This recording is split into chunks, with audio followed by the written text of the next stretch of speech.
Pessoal, professor Rogério Santos aqui. Nesse vídeo eu vou resolver mais uma questão do Enem, tá? Questão 72, cujo enunciado diz assim: uma empresa de transportes precisa efetuar a entrega de uma encomenda o mais breve possível. Para tanto, a equipe de logística analisa o trajeto desde a empresa até o local da entrega.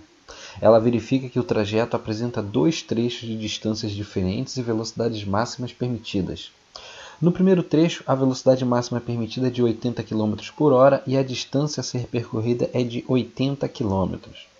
No segundo trecho, cujo comprimento vale 60 km, a velocidade máxima permitida é de 120 km por hora. Supondo que as condições de trânsito sejam favoráveis para que o veículo da empresa ande continuamente na velocidade máxima permitida, qual será o tempo necessário em horas para a realização dessa entrega?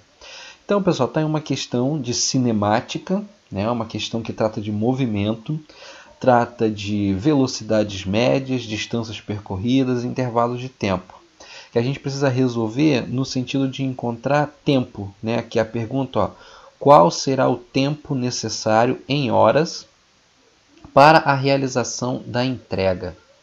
Então, de acordo com os dados que constam aqui no problema, a gente precisa resolver para encontrar uma dessas opções aqui de resposta, né? Então, seguinte, fazer um esqueminha aqui, eu dividi aqui os dois trechos da viagem, tá? No primeiro trecho, a velocidade média, conforme enunciado, é de 80 km por hora e a distância a ser percorrida é de 80 km. No segundo trecho, a velocidade média é maior, é 120 km por hora, e a distância percorrida é de 60 km. Então, ele vai percorrer essa distância toda aqui, com velocidades diferentes, e a pergunta é justamente qual é o tempo total, né, que vai durar essa viagem aí, para entrega. Retornando aqui na pergunta para vocês verem, aqui ó, qual será o tempo necessário em horas para a realização da entrega, tá? Não pode esquecer disso, a gente está procurando o tempo. Bom, então qual vai ser a nossa estratégia? A gente vai calcular o tempo aqui, né, nesse trecho, porque a questão coloca que em cada trecho a velocidade máxima permitida é a velocidade que o veículo mantém. Então a gente calcula o tempo nesse trecho aqui de 80 km e a gente calcula o tempo nesse trecho aqui de 60 km. Então se a gente tiver o tempo gasto aqui e o tempo gasto aqui, basta a gente somar esses dois valores e a gente vai ter o tempo total, né? Então vamos calcular primeiro aqui, ó, lado da esquerda.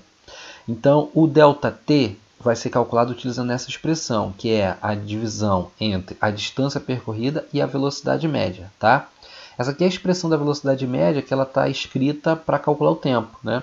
Então, para você calcular o tempo, você divide a distância percorrida pela velocidade média do veículo. Inserindo esses dados, no primeiro trecho, a distância percorrida foi de 80 km, conforme está aqui. E a velocidade com que essa distância foi percorrida foi de 80 km por hora. Então já está aqui, né? As unidades já estão corretamente escritas desde o próprio enunciado do problema. Então agora é só a gente fazer o cálculo. 80 dividido por 80 vai dar 1. Né? Esse km aqui vai cancelar com esse km aqui, vai sobrar apenas o hora. Então, no primeiro trecho, o tempo gasto foi de 1 hora. Agora vamos descobrir o tempo gasto nesse segundo trecho aqui.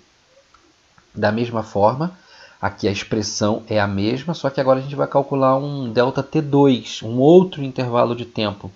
E vamos utilizar um ΔS2, que é uma outra distância. A velocidade média vai ser outra também, que agora é 120 km por hora. Então vai ficar assim, substituindo. No lugar do ΔS2, bota a distância, 60. No lugar da velocidade, coloca 120 km por hora. Dividindo 60 por 120 dá 0,5. Cancela esse km com esse km aqui. Vai ficar um H aqui embaixo, né? Esse H passando lá para cima vai ficar 0,5 hora. Aqui é importante, você tem que escrever 0,5 hora. Não vai botar aqui 30 minutos, tá? Por quê? Porque a gente vai ter que somar. Lembra da nossa estratégia? A gente tem que somar o tempo daqui com o tempo daqui. E aí nós vamos encontrar esse tempo total. Ó. O tempo total vai ser a soma de cada intervalo de tempo. O primeiro foi 1 hora, o segundo foi 0,5 hora. Somando, a gente encontra 1 hora e meia. Então, o tempo total é igual a 1,5 hora. Voltando aqui na questão, voltar aqui na questão rapidamente, a resposta está aqui, ó, letra C. Então, voltando à pergunta. Qual será o tempo necessário em horas para a realização da entrega? Resposta, letra C, 1,5 hora. Tá bom, pessoal? Então, essa aqui foi mais uma questão do Enem, tratando de cinemática. Qualquer dúvida, deixa aqui nos comentários que eu respondo para vocês.